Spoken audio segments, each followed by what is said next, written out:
Hey, it's Peggy at Headshots by Peggy, and today we have Jon Allen with us, and this is going to be a very fun show. I guarantee that if nothing else, every single one of you will laugh at some point. You've set the expectations way too high. I can never live up to those, but let's try it. Let's try it. Let's try it.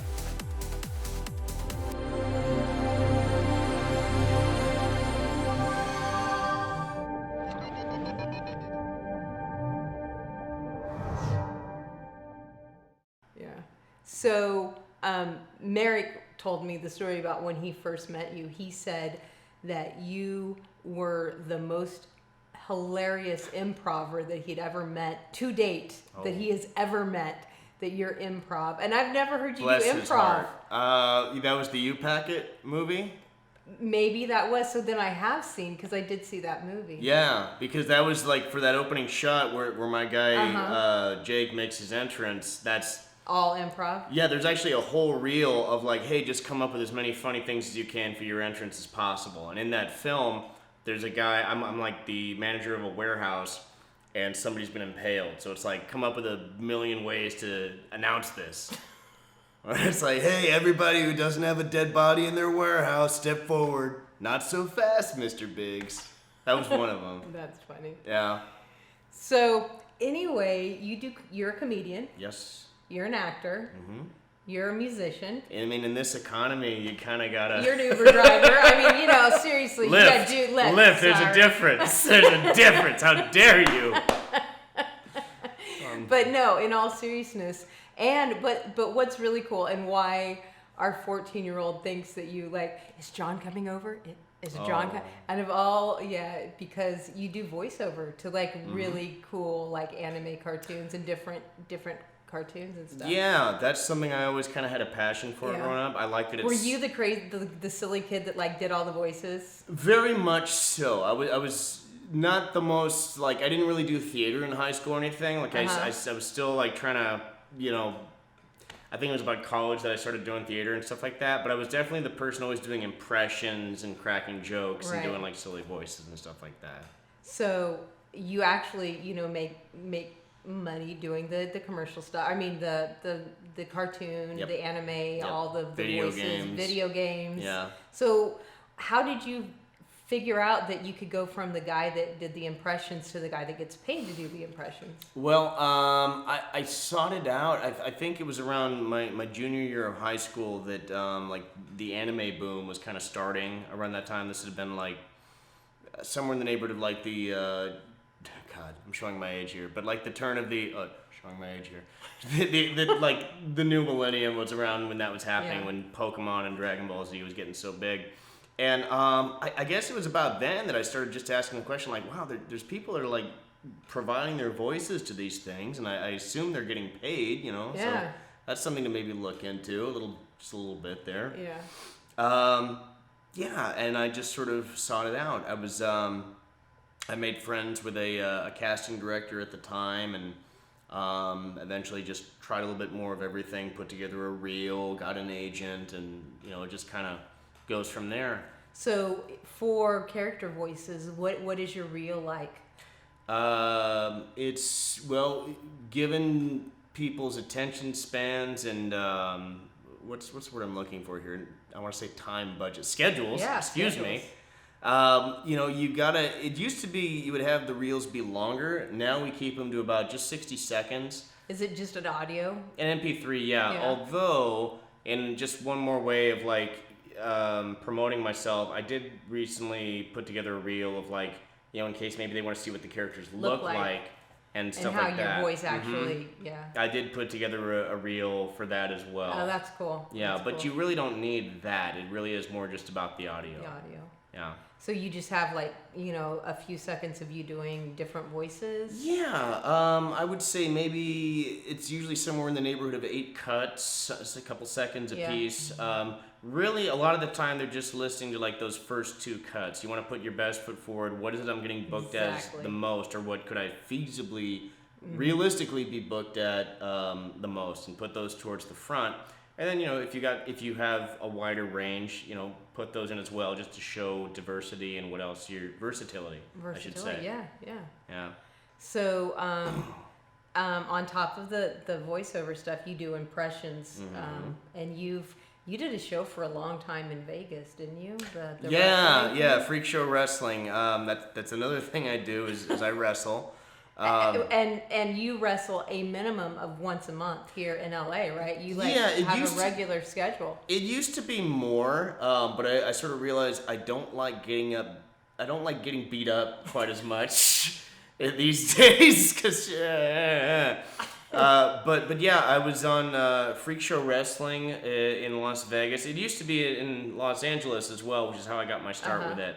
Run by a guy by the name of Sin Bodhi, who was Kizarny in WWE, and TNA, another well-known televised company. And I just started doing like some minor characters for him. And then around the time that a certain someone was running for president, I thought this would be something I could do the impression and spoof him through wrestling. So that was kind of what I did for him for quite a while, and still would be if he was running shows. We had kind of it was. I don't think it was like necessarily it was the finale, but the last time I did it was I believe 2017 out in Las Vegas, doing the Trump character for him. So here in LA, tell us about that wrestling company and how the one I'm with now. Yeah. Wrestling Pro Wrestling. It's run by Brian Kendrick and a number of other people as well. Serial Man, who's on the show, he plays a big part in the creative decisions as well. Brian Kendrick, people would also know from WWE 205 Live and stuff like that. For that, I wrestle as Ricotta Flair, who is a spoof of Ric Flair, but if he were made of cheese. I'm going to put a picture right here. I know I have at least I have a selfie of me with you. I'll find a picture and it'll be right here. Yeah. So that's a lot of fun. I'm proud to say that he is currently the Wrestle Turkey champion as of this recording. Yeah. So, So, you invited Merrick and I to come to wrestling for a long time, and we're like, okay, yeah, we'll try to make it, and we had no intentions in coming, and then one day we were like, oh man, we've got to go to Jon's wrestling thing, like we've got to do it, and we went, we stood in line, and we're like, okay, we get there, we sit down, we're like looking around, we're like, all right. Literally the second the announcer came out, Merrick and I both, like, something happened to us. Really? Oh my God, we were like, yeah, kill him. Like, we enjoyed the entire show so much. I can't even. You hear that, Eric Barnes? You started things off on a very good note. Well done, buddy. No, we had so much fun, and now we've gone to, every time that our schedules permit us to go, we go, because it's so much fun. Yeah. And it's not, okay, I grew up thinking, okay, wrestling's so dumb, it's so fake, but it is not. There's some serious talent. Like, I was like, oh my God. And damn. And this particular show does lean into the comedy gimmick quite a bit. It's funny, and you guys are all dressed up crazy, and it's hilarious. So there's the comedy side to it, but there's some talent. We do. I think we have a pretty good balance of mixing really good matches as well as also doing stuff. So that we go back and forth between screaming and going. But no, we absolutely. You should go if you think this is the last thing in the world you would enjoy. Go. I'll have links down below. But you can tell me. We're at the Burbank Moose Lodge every month. We stream it on Twitch, typically a week after that.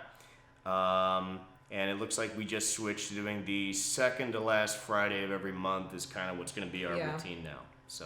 So don't just watch it on Twitch and say, "Oh, I'll watch it and see if I want to go." No, really, go because it's the whole atmosphere of it, and it's just something that, like, for American Eye, it's like different. You know what I mean? It's not he was always into wrestling at least a little bit, right? Oh, really? I don't know. He'll ask me questions about it. Yeah. So he probably was. Did he tell you like, "Oh, I don't watch wrestling. This is my first time going"? Is that how he conned you into going? Oh golly. Was I being deceived a little bit? Maybe just a smidge. Just a little smidge? Maybe just a smidge. That's all right. Either way, we had a blast. And now we look forward to going. Good. And we even have, friends that are like, yeah, you guys go to wrestling? We want to go with you. We're like, yeah, we do, and we're cool. That's so, awesome. So yeah, it's pretty fun. Yeah. So yes, so absolutely do that. So on top of all the other things, I don't even know how you have time to do everything or how you physically can walk, because a lot of the things you do, other than the voiceover, everything else you do is pretty like physical. Yeah, well, I try to get my jump ropes in and take my glucosamines and all that other stuff to help, fight Father Time another day. Yeah. That's something like somebody would say when they're 80. I apologize. Yeah. I mean, what I mean to say is like, no, it's fine. It's fine. It's fine, yeah. You got another couple of years before you feel what it actually feels like, I feel it the next day. When the adrenaline wears off after a match, like I just did took a bit of a move that I hadn't taken before at the last one, and that made me decide to invest in the hot tub. Yeah. Finally. I'd been talking about it for like a while, but I was like, okay, it would be nice right now, not feeling all this pain in my neck and back. So are you able to write that off as a business? No, I'm kidding. Maybe. You should look into maybe. Under this new tax plan, we'll see. But God knows I'm going to try. That's funny. Yeah. So another thing that you do is you are a singer in a band. Yes. I am it feels like I'm diversifying too much almost when I hear myself say it, but I'm the front man for a band which also leans into the comedy thing a bit. A bit? Yeah, it's called Bonehenge, and what our gimmick is that we wear dinosaur skulls on our heads. I just happen to have it here, and I'll just I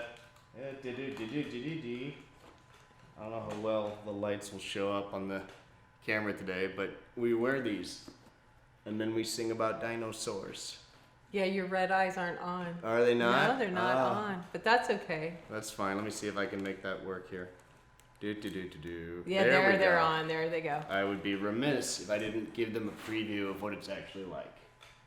So, yes. Yeah. And it clips just like so. But your band's actually really good. Like, you guys They have are. really good music. It was founded by Ian Lucky, who is in a couple of bands, including Kirby's Dream Band. CC, who was in Radioactive Chicken Heads. And one thing that they really wanted to make a point of, I'm going to take this off, is, they didn't want to just rely on the gimmick. There's a lot of bands that are trying to get into this, sort of comedy alternative thing.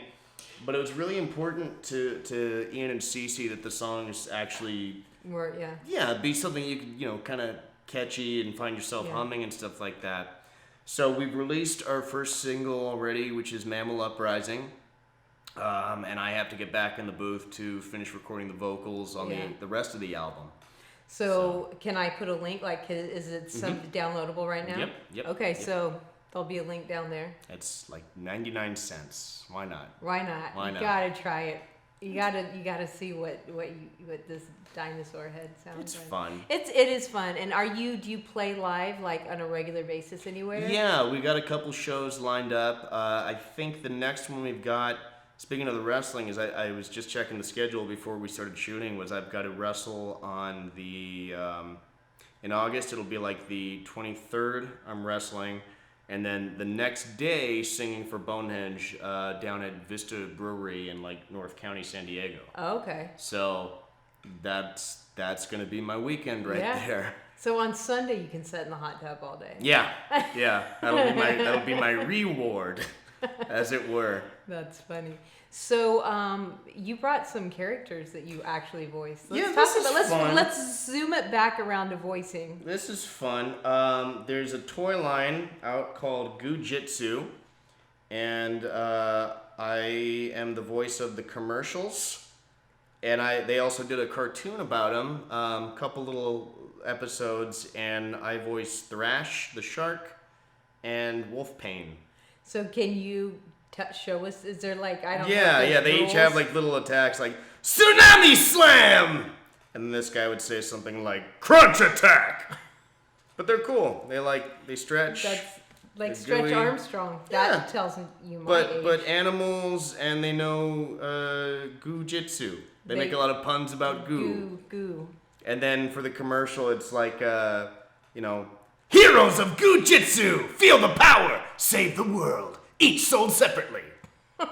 So you can hear that on like the Amazon page and the YouTube channel and whatever TV spots they bought. But these are cool. I like them a lot. And it's, you see that? Yeah. He's so good, he landed on a shelf. Goo-jitsu power. That's cool. He's got this little yellow thing. I don't know what that's about. Maybe that helps. Maybe it preserves the goo power or something. Maybe it does. I don't know. It does. They're fun. Here. So yeah, these are. See, you didn't know what arm Stretch Armstrong was, right? I did. Okay, I didn't know if you were too young. Was that 70s or 80s? I can't quite remember when that came out. 70s? I didn't have a Stretch Armstrong. But you at least knew some I knew old what kid it was. that had one that said don't touch it, right? Yeah. And I think at some point in the 90s, WWF, well WWE now, but WWF back in the day, they tried having their own like stretchy guys as well. So I was kind of familiar with the concept. So any old people, these are way easier to stretch than Stretch Armstrongs. Yeah.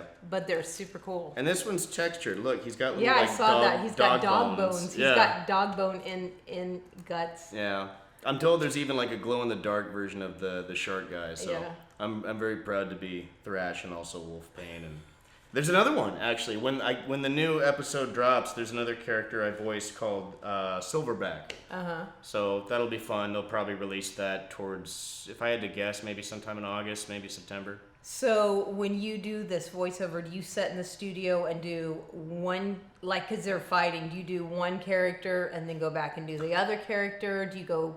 How does that work? We do it like page by page, and for this particular project, it was an ensemble recording, meaning that the other actors were present. KG Tang, Kellen Goff, and Joe, and the director will say like, all right, we're gonna do pages 5 through 13. He'll hear things that he likes. He'll hear things that he might like adjusted. The client is listening in from Australia for this particular project, and then we'll go back and maybe isolate some things. We'll either do another pass with notes, or we'll isolate one particular line one at a time. They're pretty good about having us do the exertions, like the like having us do that towards the end. Because so you're not working your right, because that's you can only do so many of those in a row before you're kind of shot. So they've wised up to that, and they leave those a little bit towards the end. So is it more fun? I would assume it would be more fun to do that, like when all the other actors and the voice are there, versus you're just sitting in by yourself doing your voice. It's because you probably have each other's energy to kind of work off. Absolutely, just having fun between the takes, just kind of goofing on each other and stuff. So that was, with anime, that's a little bit more where there's so many. Where it's different where, like, in this particular project, we recorded the voices first and they animated to us. Oh, okay. Whereas with anime, it's already been animated. Right. And then we're watching the footage. So you're watching it on a screen. We're cued in with 3 beeps typically to kind of help us find the rhythm of the start point, like boop, boop, boop. Really? That'll kind of be how it goes. And because of that, the timing issue and having to isolate everybody's tracks in that way, it's just me in the booth and so it's not, I don't want to say lonelier, but it's more work, I would guess, maybe. Yeah, and there's some banter between the engineer and the director, but it's when you get the chance to do an ensemble record, it's just so much. It's just such a blast, It's kids playing with toys again, but they're in front of microphones in a sense. That's cool. Yeah. That's cool. So what advice would you give to somebody that's wanting to get started in voiceover stuff like that? What advice would you give to my viewers? Well, obviously, it's so. You'd think after being asked this for so long, I'd come up with a solid paragraph that I always recite, but it's I would say just wherever you're at in your life, in your career, take advantage of what you have at your disposal. And what I mean by that is, let's say you're not in a market like LA and New York, Canada, Texas. Let's say you're out in Idaho or something like that. You can start your journey as an actor there and focus on the acting. If I have an Idaho viewer, you better comment. Go ahead. So, like, if they have theater out there, do that. Yeah. And a lot of the time, the response you'll get is like, well, I don't really want to do theater. I want to do voiceover or something like that. Granted, but learning the psychology of working with the given circumstances and everything. Seek out training. There's a lot of books. There's a lot of classes. Improv, absolutely. If you want to get into animation, is a must to learn how to just play and think on your toes and all that. I would also say singing classes are not a bad idea to learn how to use your instrument, to find what ranges you can comfortably do, and just learn what it is you bring to the table that is just you, is just unique. There's a lot of times people say, well, I can do a really good Daffy Duck, or I can do a really good Porky Pig. They kind of already got people for that. Yeah, they've kind of done that already. And they don't want to leave just yet. The turnover rate for VO is. Right, because once you get a gig that's popular, yeah, you may have a job for 20, 30 years. Shoot, DuckTales, the guy who was Scrooge, before this reboot that is great, when they redid one of the video games, they brought back a lot of the old cast, and the fellow who was Scrooge McDuck was in his 90s. Wow, and he came back, he's like, yeah, I'll do it. June Foray, who was Magica De Spell in her 90s, and it was such a great swan song for them to have one last go at these characters. Yeah. So that just kind of lets you know that once you're in, you kind of want to stick around for a bit. It's a fun gig. So yeah, don't bank on just trying to be somebody else's sound or somebody's replacement. Find your own thing, because they're making new stuff all the time. Yeah. There's so many animators out there. There's so many, so many things that need voiceover.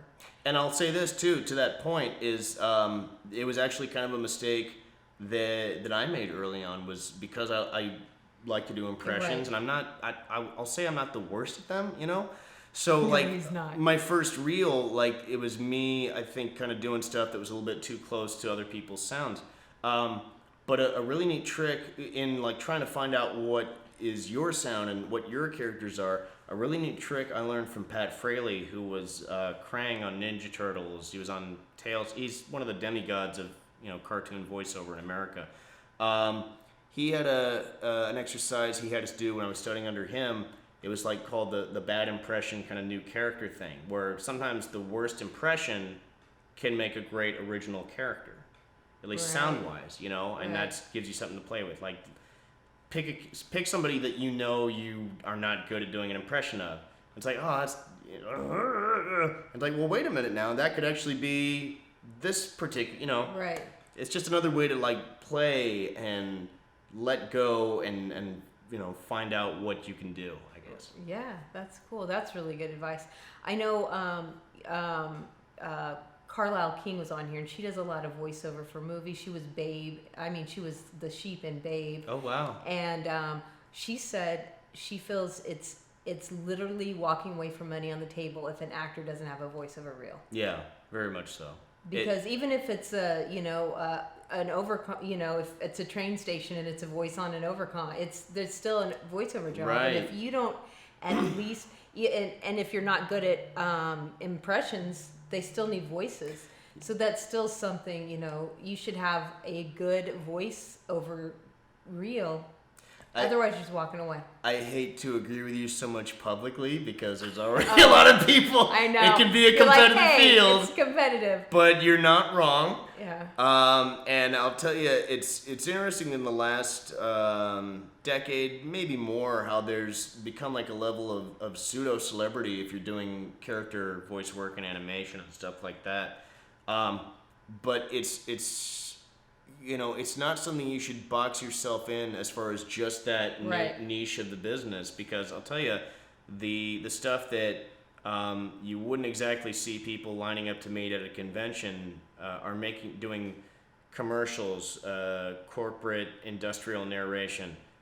That pays very well, and sometimes a lot better. So for the people that are simply just wanting to do anime just to be a part of that world, they're kind of, they're selling themselves short just a little bit.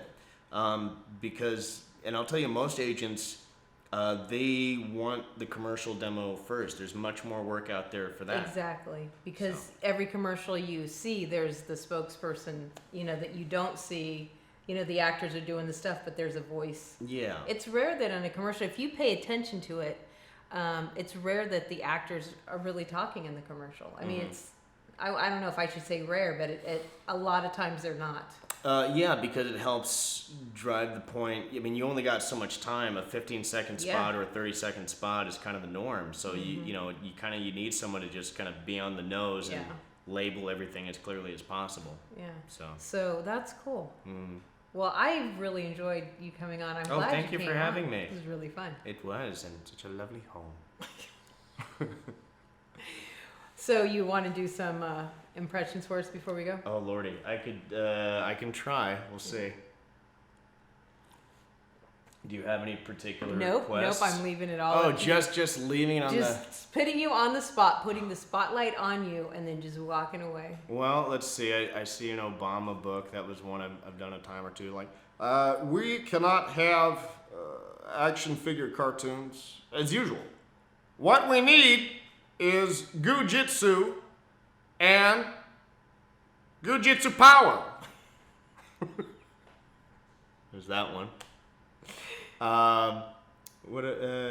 Gilbert Gottfried. I've done that one in my stand-up act. Like, oh, there's a surprise. I think I'm gonna have a heart attack. I'm not having surprise. I think I butchered the line, but that's that one. Hey, Peter Griffin here. Hey, Brian, check it out. My alphabets are spelling something. They say ooh. Peter, those are actually Cheerios. Oh. Oh, God, the fat man's playing with his cereal again. Got your little bowl of Cheerios? Got your fiber in the morning? Don't care about the gluten? Oh, sure, it'll be fine. Again, thanks for being on. That was so much fun. Wow. So make sure that you leave tons of comments. Share this video with everyone you know. Follow him on social media. What's your, I know you're big on Twitter. It's at King Jon Allen on Twitter. There's a graphic, I assume, right yes, here. There is. The Jon Allen on Instagram and on Facebook. You can find my like page at facebook.com/JonAllenVO. I'm sorry they're all different. Every time one started, I thought, it's a fad. We'll make a new one. It'll be gone in a week. Be gone. I don't need to get on it right now. And then somebody would take the name, so, yeah. And there are maybe one or two Jon Allens out there. So. Apparently, I've heard that from I heard that earlier today from somewhere. an officer in Alhambra, so hence the whole The Jon Allen gimmick, I'm the one that you should follow, not those other. There's a musician, there's a magician, I think there was somebody who does Can you do magic? I knew, not now, but like there's one trick where I make like a quarter go through a plate into a cup. Oh yeah? Yeah. You forgot how to do it? I just don't have lost it. your There's a magical lot powers. of setup. I'm like Batman. I can do it, but I need prep time. That's the trick. That's the trick. Yeah. All right, guys. Follow him on social media. Make sure you're following me everywhere. Share this. Leave me tons of comments. Most importantly, have an amazing week. We'll see you next week. Bye. No, not really. That would be terrible. That would be terrible. You guys know about cleaning the filter on the newfangled washers, right? Well, we don't have a newfangled washer. Well, that's our time. Tune in next week as we also discuss what's wrong with the lazy Susan. When I was a kid, I got trapped in a Lazy Susan once. Yeah? Yeah. Jesus. I was like, no. I forget that you lived in a different kind of town growing up. Yeah, yep. That's cool. Yep.